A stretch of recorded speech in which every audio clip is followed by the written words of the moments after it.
허락하신 말씀은 창세기 3장입니다. 창세기 3장 22절부터 24절까지 말씀을 보도록 하겠습니다. 제가 봉독하도록 하겠습니다.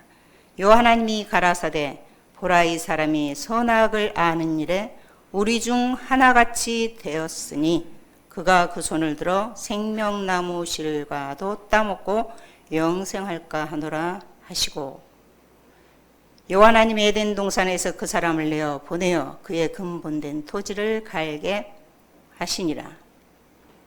이같이 하나님이 그 사람을 쫓아내시고 에덴 동산 동편에 그룹들과 두루도는 하영검을 두어 생명나무의 길을 지키게 하시니라. 아멘. 창세기 3장 22절로 24절까지의 말씀을 본문 삼아서 생명나무가 있는 거룩한성의 문이라는 제목으로 말씀을 증거하도록 하겠습니다. 말씀 증거하기에 앞서서 구원에 관한 성경의 하나님의 애정에 대해서 잠깐 알아보고 오늘 말씀을 증거하도록 하겠습니다. 우리가 오늘 신앙하는 목적은 하나님과 예수님을 잘 믿어서 구원받고자 함인데 성경에 기록되어 있는 이 구원은 3시제로 과거, 현재, 미래의 구원이 있음을 말씀하고 있습니다. 곧 우리가 얻은 구원, 이루어야 될 구원, 얻을 구원이 있다라고 가르치고 있습니다. 얻은 구원이라는 것은 에베소서 2장 8절 말씀에 보시면 에베소서 2장 8절에 너희가 그 은혜를 인하여 믿음으로 말미암아 구원을 얻었나니라고 예수 믿는 즉시 얻은 구원이 있다라고 말씀을 하고 있어요. 이 얻은 구원은 베드로전서 1장 9절 말씀에 보시면 믿음의 결국 곧 영혼의 구원을 받음이라라고 예수님의 십자가를 믿기만 하면 십자가를 믿는 즉시에 육체가 아닌 영혼의 구원을 이미 보장하셨다라는 말씀입니다. 이와 같은 얻은 구원이 있고 또한 빌립보서 2장 12절 말씀에 나의 사랑하는 자들아 너희가 나 있을 때뿐 아니라 더욱 지금 나 없을 때에도 항상 복종하여 두렵고 떨림으로 너희 구원을 이루라 라고 이 현재에 살면서 이루어야 될 구원이 있다라고 말씀을 하고 있어요. 이미 얻은 구원을 지켜가는 과정.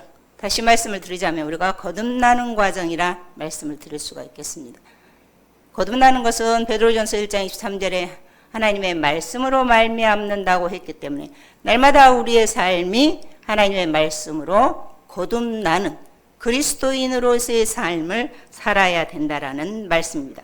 그 다음에 이 거듭난 자들이 말세에 나타내기로 예비된 얻을 구원이 있다라고 말씀을 하셨어요. 이 얻을 구원은 이 사도 바울이 계시형을 통해서 마지막 나팔, 그 일곱째 나팔에 사람이 영원히 죽지 아니하는 영생의 몸으로 순식간에 호련 변화되는 영생의 비밀을 깨달았어요. 그래서 이 구원을 소망했지만 육신이 날마다 쇠퇴해 가는 것을 바라보면서 속으로 탄식했던 바울이 소망했던 구원이 있죠. 로마서 8장 23절 말씀으로 보시도록 하겠습니다. 로마서 8장 23절 보시면 성령의 처음 익은 열매를 받은 우리까지도 속으로 단식하여 양자될 것 곧 우리 몸의 구속을 기다리느니라 라고 영혼과 더불어서 육체가 죽지 않고 마지막 나팔에 호련이 변화되어서 영생할 수 있는 그런 구원이 있다라고 가르치고 있습니다. 오늘 우리가 이러한 구원을 얻고자 신앙하고 있는 자들입니다. 그렇다면 이 구원을 얻기 위해서는 성경에 제시된 길을 달려가야 되고 또한 우리가 구원을 얻기 위한 믿음이라는 것도 각자 자신의 감정이나 기분에 따라서 하는 것이 아니라 우리가 자격 없는 우리를 하나님께서 은혜로 값없이 불러주셨잖아요. 그 부르신 하나님의 말씀에 반응하는 각자의 태도라고 할 수가 있다라는 거예요. 하나님 말씀을 받을 때 사람의 말로 받지 아니하고 하나님의 말씀으로 받을 때에 믿는 자 속에서 역사를 한다라고 데살로니가전서 2장 13절 말씀에 잘 기록이 되어 있습니다. 이는 곧 하나님의 말씀은 믿는 자의 삶을 변화시킨다라는 말씀입니다. 따라서 말세에 예비된 구원을 우리가 받기 위해서는 하나님의 절대적인 말씀, 이 약속을 이루실 것을 믿고 그에 순종하는 자들로 나타나야 된다는 말씀인 줄로 믿습니다.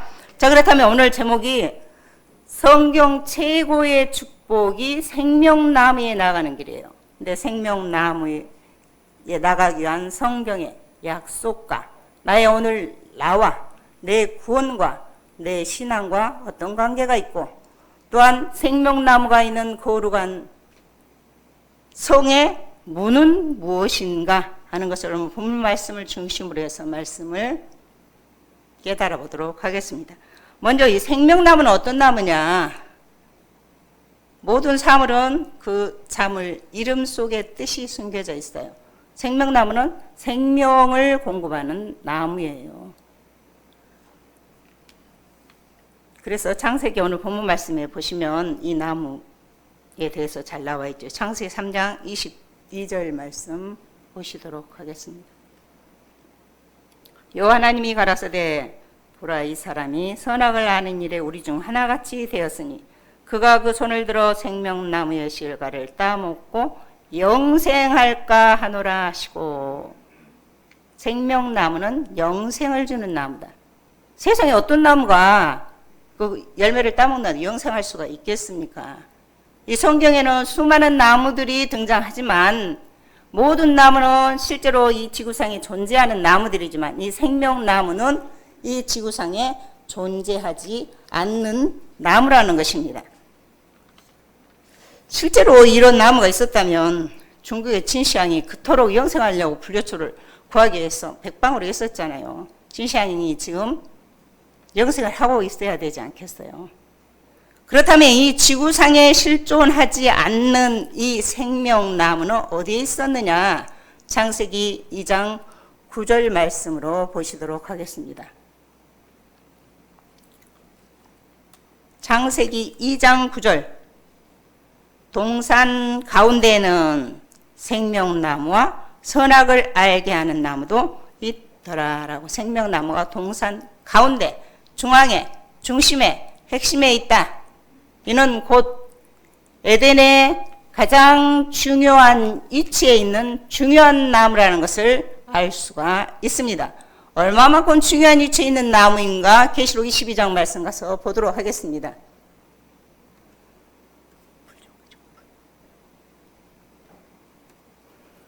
계시록 22장, 계시록 22장 1절 말씀 더 보시도록 하겠습니다. 저가 수정같이 맑은 생명수의 강을 내게 보이니 하나님과 어린 양의 보호자로부터 나서 길 가운데로 흐르더라. 강 좌우에 생명나무가 있어. 아멘. 보니까 하나님과 어린 양의 보호자, 하늘 보호자로부터 생명수강이 흐르는 강 좌우에 이 생명나무가 있다라고 말씀을 했기 때문에 이 생명나무는 에덴의 중앙인 하나님의 보호자가 이루어지는 곳에 있다라는, 그래서 중요한 위치에 있는 나무요, 또한 중요한 나무라는 것을 알 수가 있습니다. 그럼 이 세상에 없는 이 나무, 성경에 이 나무를 뭐라고 비유를 하셨느냐? 에레미야 5장 14절 말씀 보도록 하겠습니다. 에레미야 5장 14절 말씀 보시면 이 백성으로 나무가 되기 하리니라고, 하나님이 하나님의 백성을 나무로 비유를 하셨어요. 그래서 하나님이 기뻐하는 나무를 가리켜서 이사야 5장 7절에 보시면 그의 기뻐하는 나무는 유다 사람이다 라고 말씀을 하셨습니다. 그래서 나무는 사람을 비유한 말씀으로 세상에서도 사람을 가리켜서 꿈나무다, 고목이다, 우리 집 기둥이다 등등등 사용을 하지 않습니까? 따라서 생명나무는 영생으로 인도하는 사람을 비유한 말씀이라는 것을 깨닫기를 바랍니다. 그래서 이 생명나무가 잠언 13장 12절에 보면 소원을 성취해주는 나무다라고 말씀을 하셨어요. 소원이라는 것은 각자 사람마다 다 다르지 않습니까? 나는 부자 되고 싶어, 아니 건강하고 싶어, 영생하고 싶어, 명예를 얻고 싶어, 여러의 소원들이 있을 수 있잖아요. 그럼 생명나무가 성취해주는 소원은 어떤 소원인가? 잠언 3장 말씀을 가서 보시도록 하겠습니다. 3장 15절 말씀부터 잠언 3장 15절 보시면 지혜는 진주보다 귀하니 너의 사모하는 모든 것으로 이에 비교할 수 없도다. 곧 지혜는 세상의 어떤 보석보다도 귀하다라고 하셨어요. 왜 귀하냐? 그 다음 말씀에 보시면 그 우편손에는 장수가 있고 그 좌편손에는 부귀가 있나니라고. 그 우편손 좌편손에 장수와 부귀를 가지고 지혜가 있답니다. 그러니까 자기 마음대로 할 수 있어요. 뭐를? 장수와 부귀를. 장수는 영원히 영생하는 거. 부귀는 뭐 재산이 넉넉해서 부자 되고 영생을 하는데 부자 되고 또 귀여김을 지위가 높아서 대접을 받는 그런 자리에 있으니까 얼마나 귀한 일입니까? 이 지혜를 통해서 장수와 부귀를 누릴 수 있다 했기 때문에 귀하다고 했는데 이 지혜가 잠언 3장 18절 말씀에 보시면 지혜는 그 얻은 자에게 생명나무라. 아멘. 지혜가 생명나무라. 지혜를 얻는 사람이 생명나무라라는 것은 곧 이 생명나무는 영생으로 인도하는 지혜의 사람이라는 것을 알 수가 있습니다. 그런데 소원을 성취해 준다고 그랬잖아요. 그래서 이 생명나무에 장수와 부귀가 있기 때문에 부자 되고 또한 권세를 누리고 영광을 누리고 하는 모든 것들이 이 안에 다 들어있지 않습니까? 그래서 소원을 성취해 주는 나무다라고 말씀을 하고 있습니다. 이와 같이 영생을 주는 또한 소원을 성취해 주는 생명나무의 길이 창세기에 꽉 막혀버렸어요. 오늘 본문 말씀에 보시면 본문은 아담이 하나님께서 선악을 알게 하는 과일을 따먹지 말라라는 명령에 불순종해서 그 과일을 따먹고 난 후의 결과의 내용이 오늘 본문 내용입니다. 창세기 3장 22절에 보시면 여호와 하나님이 가라사대 보라 이 사람이 선악을 아는 일에 우리 중 하나같이 되었으니 그가 그 손을 들어 생명나무 실과도 따먹고 영생할까 하노라 하시고 여호와 하나님의 에덴 동산에서 그 사람을 내어보내어 그의 근본된 토지를 가에게 하시니라. 아멘. 보니까 아담이 선악을 알게 하는 실과를 따먹고 선악을 분별해서 이제 손을 들어서 생명나무의 실과를 따먹고 영생할까 싶어서 이 에덴에서 쫓겨났습니다. 오늘날 기독교인들은 아담이 왜 쫓겨났는지를 정확히 알지를 못해요. 불순종했기 때문이다. 불순종이 쫓겨난 이유의 근본이긴 하지만은 결국 하나님께서 이 불순종에서 죄인된 몸으로 영생하는 것을 원치 않으셨기 때문에 하나님이 계획 안에 없는 일이에요. 그래서 쫓아내셨다라는 말씀입니다. 다음에 본문 24절 말씀 보도록 하겠습니다. 이같이 하나님이 그 사람을 쫓아내시고 에덴 동산 동편에 그룹들과 두루 도는 하얀검을 두어 생명나무의 길을 지키게 하시니라 라고 쫓겨난 후에 그룹과 하얀검을 통해서 이 생명나무의 길을 지켰다. 지킨다라는 것은 이미 감추어주고 보호한다라는 뜻입니다. 감추고 보호해 두었기 때문에 생명나무의 길이 꽉 막히고 또한 비밀로 남아있다라는 말씀입니다. 그런데 이 창세기에 꽉 막힌 이 생명나무 길, 예를 들자면 자식이 잘못해서 쫓아냈어요. 근데 쫓겨나왔는데 이제 점점 어두워져 가고 있어요. 그럼 부모가 이 자식이 어디 잘못되지 않을까 싶어서 찾아 나서지 않겠습니까? 이와 같이 하나님의 계획 속에는 이미 이 창세기에 맡겼던 생명나무 길을 열어주실 것을 작정을 하셨어요. 마태복음 13장 35절 말씀 보도록 하겠습니다. 내가 입을 열어 비유로 말하고 창세부터 감추인 것들을 드러내리라 라고 창세에 감춰둔 비밀, 뭐예요? 생명나무의 길을 이제 드러내리라고 하셨어요. 그럼 언제 드러내실 것인가? 이사야 46장 10절 말씀에 보시면 내가 종말을 처음부터 고하며, 고한다라는 것을 알려주신다라고, 아직 이르지 아니한 일을 옛적부터 보이고 이르기를 나의 모략에 설 것이니 내가 나의 모든 기뻐하는 것을 이루리라 라고 처음 창세기에다 하나님께서 종말에 되어질 일들을 감춰두셨기 때문에 종말에 가서, 마지막에 가서 이 생명나무의 길을 알려주시겠다라고 말씀하신 것인 줄로 믿습니다. 그래서 영적인 암흑기, 죄인되어서 하나님의 이제 보좌에 나아갈 수 없는 그런 시대에 우리 예수님이 생명나무로 오셨습니다. 하나님께서 400년 동안이나 선지자 명도 보내지 않아서 하나님에 대해서 잘 알지 못하는, 그래서 영적으로 깜깜하고 어두운 이 세대에 예수님이 빛으로 오셨습니다. 요한복음 14장 6절 말씀 보실까요? 예수께서 가라사대 내가 곧 길이요 진리요 생명이니 나로 말미암지 않고는 아버지께로 올 자가 없느니라 라고, 예수님만이 유일하게 하나님께 나아갈 수 있는 길이다 라고 말씀하셨어요. 길은 길인데 어떤 길이냐? 그러니까 진리요 생명이라 했기 때문에, 진리는 요한복음 17장 17절의 말씀이요, 말씀은 생명의 말씀으로 하나님께 인도하는 중보의 길이 되셨다라는 말씀입니다. 그런데 예수님께서 이 생명나무가 되신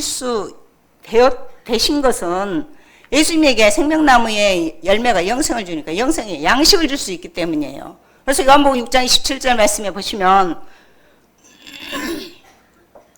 요한복음 6장 27절 썩을 양식을 위하여 일하지 말고 영생하도록 있는 양식을 위하여 하라.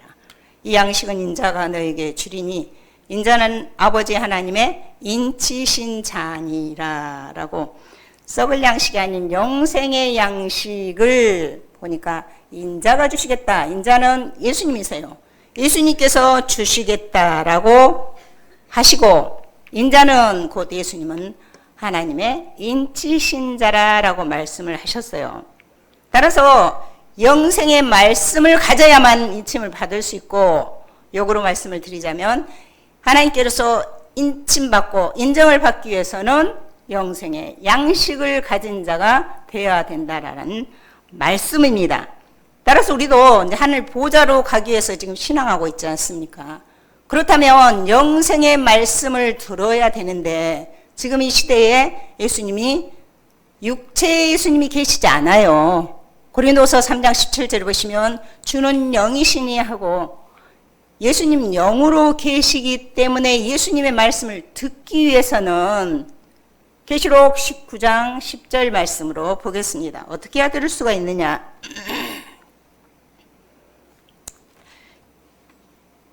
생략하고, 예수의 증거는 대언의 영이라. 아멘. 보니까 대언이라는 것은 대신 말한다는 뜻입니다. 영은 요한복음 6장 63절에 보시면 하나님의 말씀을 영이라고 했기 때문에, 예수의 육체가 없는 지금 곧 예수의 말씀을 대신 전하는 대언자의 말씀을 듣고 보좌로 나아갈 수 있다라는 말씀이라는 것을 깨닫기를 바랍니다. 그렇다면 보좌로 가는 길이 예수님이 중보가 되셔서 열어두셨는데 지금 영으로 계시잖아요. 그러나 계시록 시대에 이미 중보되신 예수님을 통해서 생명나무에 나아가는 길이 활짝 열렸습니다. 그래서 계시록 2장 7절 말씀에 보시면, 이기는 그에게는 내가 하나님의 낙원에 있는 생명나무 가시를 주어 먹게 하리라 라고, 이기는 자에게 생명나무 가시를 주겠다라는 것은 곧 영생할 수 있는 생명나무의 길을 열어주겠다. 그렇기 때문에 창세기에 막혔던 생명나무의 길이 계시록에 활짝 열린 줄로 믿습니다. 그래서 여기 이기는 자가 되면 영생할 수 있는데 이기는 자를 오늘 예수님이라 하고 있는데 과연 이기는 자가 예수님은 이기는 자가 아니고 요한복음 16장 33절 말씀에 보시면 이것을 너에게 이르면 너희로 내 안에서 평안을 누리게 하려 함이라. 세상에선 너희가 환난을 당하나 담대하라. 내가 세상을 이기었노라 라고 이미 예수님은 세상을 이기신 분, 더 이상 이길 것이 없는 분이십니다. 그래서 요한복음 19장 30절에 보시면 운명하기 직전에 내가 다 이루었다 라고 말씀을 하신 이긴 자예요. 그러나 이기는 자는 아직 이겨야 될 것이 남아있는 현재 진행형의 사람이라는 거예요. 그래서 이기는 자가 세상을 이기게 되면 결국 이긴 자로 나타나게 되어 있습니다. 그렇다면 이 이기는 자는 어떤 자이냐? 요한일서 5장 4절 말씀부터 보시도록 하겠습니다. 대저 하나님께로서 난 자마다 세상을 이기느니라. 하나님께 난 자니까 하나님의 아들이죠. 아들은 세상을 이기는데 뭘 가지고 세상을 이김은 이것이니 우리의 믿음이라. 믿음을 가지고 하나님 아들은 세상을 이길 수가 있답니다. 그런데 어떤 믿음이냐? 그 뒤에 말씀에 보시면 5절에 예수께서 하나님의 아들이심을 믿는 자가 아니면 세상을 이기는 자가 누구요? 아멘. 곧 예수님이 하나님의 아들이심을 믿는 자, 예수를 믿는 자라는 거예요. 이기는 자가. 그래서 여기 이기는 자는 예수님이 아니라는 것을 알 수 있고 세상을 이겨버렸으니까 얼마나 대단한 자입니까? 그러니까 하나님께서 인치고 또한 인정을 해주시고 그 신앙을 인정하시고 생명나무에 가시를 주었다라는 말씀입니다. 주겠다라고 말씀하신 것입니다. 따라서 이 이기는 자에게 생명나무 가시를 주겠다라는 것은 이기는 자가 영생을 한다는 말씀이요. 역으로 영생하기 위해서는 이기는 자가 되어야 된다는 말씀이라는 것을 깨닫기를 바랍니다. 이 영생의 영생을 주는 생명나무, 열매가 결국 나무가 되잖아요. 또 열매가 하나만 열립니까? 무슨 많이 열리잖아요. 그래서 이기는 자에게 생명나무 가시를 주겠다라는 것은 말세에 생명나무 같은 이기는 자들이 많이 출현하게 되어 있는 것이 하나님의 계획이고 작정이고 모략이라는 사실 또한 깨닫기를 바랍니다. 따라서 이 창세기에 생명나무는 말세의 비밀의 나무로서 지금 생명나무의 비밀이 풀리고 있다 하면 보좌 가까이 있다라는 사실, 또한 보좌에 들어갈 시기가 다 되었다는 사실 또한 깨닫기를 바랍니다. 그런데 이 생명나무의 길이 그룹과 하얀금을 둬서 지키게 함으로 막혀 있잖아요. 그럼 생명나무에 나아가는 문이 되는 그룹과 하얀금은 무엇인가? 이 그룹과 하얀금에 대해서는 할 말이 참 많아요. 그러나 간략하게 보시고 오늘은 문에 대한 말씀을 드리고자 하는 것입니다. 이 그룹에 대해서 먼저 에스겔 10장 15절 말씀으로 보시도록 하겠습니다.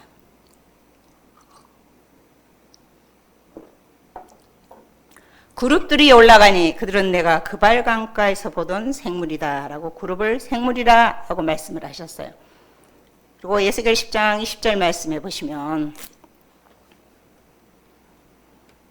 그것은 내가 그발 강가에서 본 이스라엘 하나님의 아래에 있던 생물이라. 그들이 그룹들인 줄 내가 아니라 하는 거예요. 여기는 또 생물을 그룹이라 라고 말씀을 하셨어요. 그래서 그룹이나 생물이라 같다라는 것을 알 수가 있어요. 그런데 하나님 아래에 있는 생물, 하나님 아래에 있는 생물은 무엇인가? 계시록 4장 6절 말씀을 찾아가 보도록 하겠습니다. 보좌 앞에 수정과 같은 유리바다가 있고 보좌 가운데와 보좌 주위에 네 생물이 있는데 앞뒤에 눈이 가득하더라 하는 것 보니까 하나님의 보좌 가운데와 보좌 주위에 네 생물이 있더라 라고 했어요. 그래서 이 네 생물이 출현을 하는데 보니까 7절 이하에 사람 같고 송아지 같고 사자 같고 날아가는 독수리 같은데 각각 6날개씩 있고 그의 눈이 가득하더라. 좀 희한한 모습으로 출연을 하니까 이 내용에 대해서 잘 해석이 안 돼서 의견들이 분분합니다. 사복음서다, 뭐 전사들이라. 지금 최근에 핫한 내용으로 올라온 내용이 외계인들이 타고 다니는 거 보여요. UFO죠. 외계인이 4대의 그 UFO를 타고 출연했다. 에스겔 1장에 보니까 많은 바퀴들이 있고 불이 번쩍번쩍 나오고 하니까 그렇게 해서 그걸 추종하고 신봉하는 자들이 많이 생겨나 있습니다. 그러나 이 내생물이 하늘 보좌에 있다라는 것은 가장 그 지체와 같은 자라는 거예요. 보좌를 자유롭게 왕래할 수 있는 자니까 보좌진, 비서진과 같은 사람이라는 것을 알 수가 있어요. 그럼 보좌에 왕래할 수 있는 자니까 보좌의 비밀, 또한 생명나무의 길을 지키고 있으니 생명나무의 비밀을 아는 자가 곧 그룹, 이 그룹과 같이 일한 비밀을 아는 자가 곧 하나님의 보좌에 나갈 수 있는 생명나무 길에 문이 될 수 있다라는 사실을 마음 안에 좀 숙지를 해두시고, 그 다음에 이 두루도는 하염검에 대해서 보도록 하겠습니다. 하염하면 불화에 불꽃, 염에서 불꽃이에요. 그래서 불꽃이란 뜻이에요. 불꽃은 히브리서 1장 7절 말씀에 보시면 그의 사역자들을 불꽃으로 삼으시느니라. 아멘. 곧 사역자가 불꽃이다. 그러면 억지로 해석해서 했다 할까 싶으니까 화염을 또 찾아가 볼까요? 시편 104편 4절 말씀으로 보실까요? 하염으로 자기 사역자를 삼으시며, 아멘. 하는 게 하염이나 불꽃이나 그 사역자, 하나님의 사명자를 가리키고 있다라는 것입니다. 그런데 하염, 검이라고 하죠. 검은 칼을 말합니다. 성경에서 칼은 히브리서 4장 12절 말씀을 통해서 보시도록 하겠습니다. 히브리 4장 12절. 하나님의 말씀은 살았고 운동력이 있어 좌우의 날선 어떤 곰보다 예리하여 혼과 영과 및 관절과 골수를 찔러 쪼개기까지 하며 또 마음의 생각과 뜻을 감찰하네. 하나님의 말씀 얼마나 예리하든지 영, 혼, 관절, 골수 또한 마음의 생각과 뜻까지도 감찰하는 이 예리한 하나님의 말씀을 칼로 비유했다라는 말씀입니다. 그렇다면 하염검이라는 것은 하나님의 사명자가 이 말씀을 가지고 곧 생명나무의 길을 지킨다라는 것은 생명나무의 길을 지키고 곧 이와 같이 보좌에 또한 생명나무의 비밀을 아는 자가 하염검, 그러니까 문의 사명을 할 수가 있는 자라는 것을 알 수가 있습니다. 그런데 이 신약 시대에 예수님도 이와 같은 양의 문으로 오셨어요. 요한복음 10장 말씀으로 보실까요?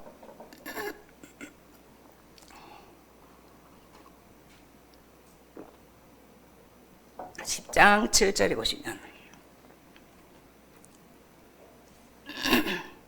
예수께서 다시 이르시되 내가 진실로 진실로 너희에게 말하노니 나는 양의 문이다 라고 예수님이 양의 문으로 오셨어요.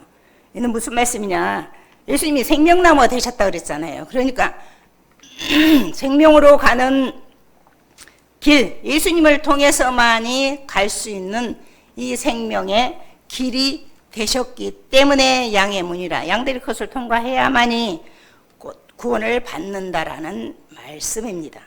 그런데 이 양뿐만 아니라 양의 목자가 되는 자도 이 문을 통과해야 된다라고 말씀을 하고 있습니다. 요한복음 10장 2절 말씀입니다.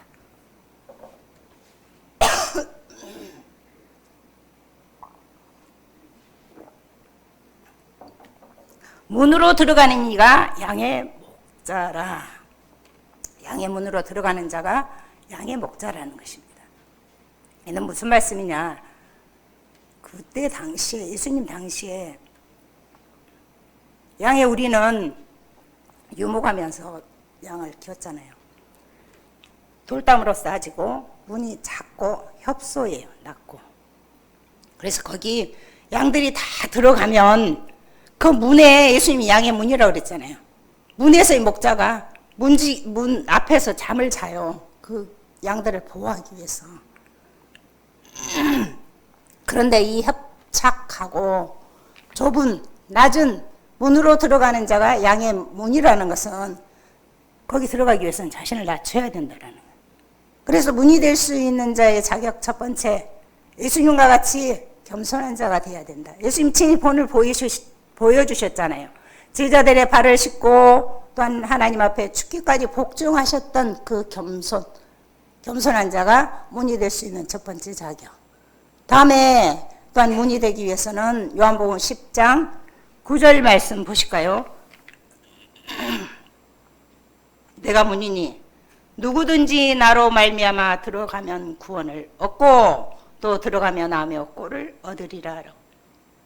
곧 예수님을 통해서 구원을 받고 꼴을 얻는다라고 했기 때문에 예수님이 문이시기 때문에 문이 되기 위해서는 생명의 꼴을 가지고 구원으로 인도하는 자가 두 번째 자격을 갖춘 자라고 말씀드릴 수가 있습니다. 자, 그렇다면 이제 종말에 생명의 꼴을 가진 보좌에 나가는 생명나무 길의 문이 되기 위해서는 성경에 요구하는 바가 있어요.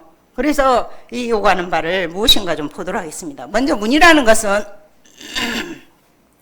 어떤 것을 통과하기 위한 통로, 또 경계의 입구라는 뜻이에요. 그러면 어떤 곳, 어떤 장소에 들어가든지 그 문을 통과하지 아니하고는 갈 수가 없다라는 거예요. 그래서 문의 사명이 굉장히 중요하죠. 그런데 성경에 여러 문이 나옵니다. 그러나 하늘 성전에 문이 되기 위해서는 어떻게 해야 되는 것은 잠깐 후에 딱 보시도록 하시고 이 문에 대해서 좀 보시도록 하겠습니다. 시편 9편 말씀입니다. 시편 9편 13절 말씀부터 보시면 여호와의 나를 긍휼히 여기소서 나를 사망의 문에서 일으키시는 주여 미워하는 자에게서 받는 나의 공고를 보소서 하는 거 보니까 이게 사망의 문이 나오는데 사망의 문을 가리켜서 미워하는 자다라고 말씀을 했어요.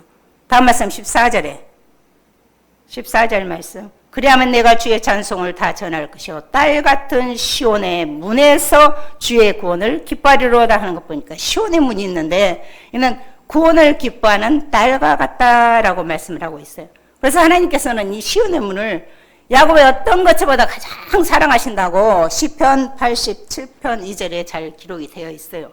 그래서 이 시온의 문, 구원을 기뻐하는 자들이니까 하나님께서 가장 사랑하시겠죠. 또한 이와 같이 사망의 문과 시온의 문만 있는 게 아니라 의의 문이 있다라고 말씀을 하고 있어요. 시편 118편 19절 말씀부터 보시도록 하겠습니다. 내게 의의 문을 열지어다. 내가 들어가서 여호와께 감사하리로다. 다음 말씀. 이는 여호와의 문이라. 의인이 그리로 들어가리로다 하는 것. 의의 문이 있는데 이는 여호와 하나님의 문이다. 그런데 이 문에는 의인만 들어간다라고 말씀을 하고 있습니다. 따라서 의의 문은 구원을 기뻐하는 시온의 딸들이 들어가는 문이라는 것을 알 수가 있습니다. 그런데 문에게 물을 들라라고 말씀을 했어요. 하나님이 기뻐하고 또 미워하고 사랑하고 할 수 있는 이 문은 어떤 문이냐? 시편 24편 9절 말씀해 보시면 문들아 너희 머리를 들지어다. 머리를 들 수 있는 문은 사람을 비유한 문이라는 것을 알 수가 있습니다. 따라서 하나님이 기뻐하는 문이 되는 사람이 있고 또한 하나님께서 미워하시는 문이 이렇게 구별되어 있다라는 사실 또한 깨닫기를 바랍니다. 생명의 말씀을 가진 하늘의 문이라면 당연히 하나님이 기뻐하는 문이 되어야 되겠죠. 근데 문이 되기 위해서는 좀 조심해야 될 부분이 있다라고 성경에 말씀을 하고 있어요. 문이 생명의 말씀을 가졌는데 불편해요. 문을 열고 들어가고 나가면 문이 굉장히 시끄러워. 또 거칠거칠해서 만지기가 힘들어요. 그런 문, 불편한 문은 문으로서의 사명을 다했다 할 수가 없습니다. 예를 들자면 우리가 지금 말세입이 된 구원 영생을 얻기 위해서 지금 신앙하는 자들입니다. 그런데 하나님이 주신 선물, 포장, 겉포장, 영생에 대해서는 지대한 관심을 가지고 있지만 속 알갱이, 곧 영생을 주시는 하나님과 예수님의 은혜, 그 사랑에 대해서는 깊게 생각을 하고 있지 않는 것은 아닌지 좀 돌아봐야 될 것입니다. 그렇다면 이 불편한 상황을 무엇이 만듭니까?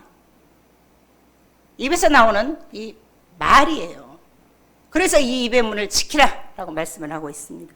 시편 141편 3절 말씀으로 보도록 하겠습니다. 여호와여, 내 입 앞에 파수꾼을 세우시고, 입 앞에 파수꾼을 세우라고 그랬는데, 파수꾼은 적의 동태를 살펴가지고 지키고 또 보호하기 위해서 깨어있는 자가 파수꾼이에요. 그런데 입 앞에 파수꾼을 세우시고 이 파수꾼을 세워서 내 입술의 문을 지키소서라고 했어요.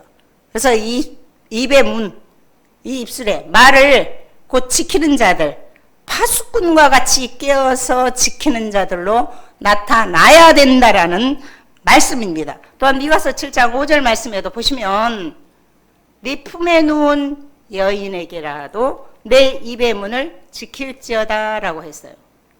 품에 누운 여인이니까 얼마나 가까운 자예요.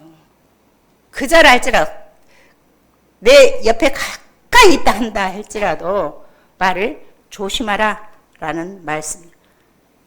기분에 따라서 함부로 말을 하다 보니까 생명의 문이 됐으면 생명을 공급해 줘야 되잖아요. 그런데 그러지 못하고 상처를 주고 또한 마음을 상하게 하고 낙심하게 하고 좌절하게 하는 문은 하나님이 미워하는 문이라는 말씀입니다.